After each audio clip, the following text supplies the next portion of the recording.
My boss suspended me for insubordination after I refused to sign off on a dangerous structural shortcut. He told me, "Go home and think about who really signs your checks." I did exactly that.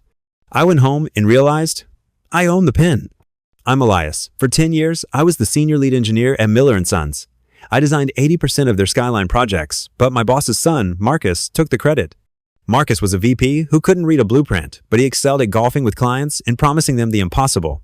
I made $110K. He made millions in bonuses off my sweat. Last Tuesday, Marcus committed us to a high-rise project using a cheap, untested alloy to save $4 million. I told him it was a death trap. He laughed and said, "Sign it or you're finished." When I refused, the CEO, his father, suspended me. He said I wasn't a team player. I walked out with my head held high and a flash drive in my pocket.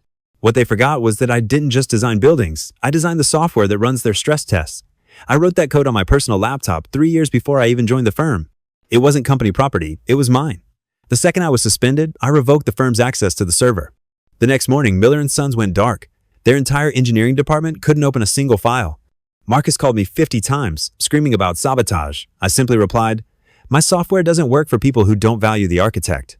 By Friday, their biggest client pulled out and the firm's stock plummeted 20%. The CEO came to my house offering me a partnership and his son's termination.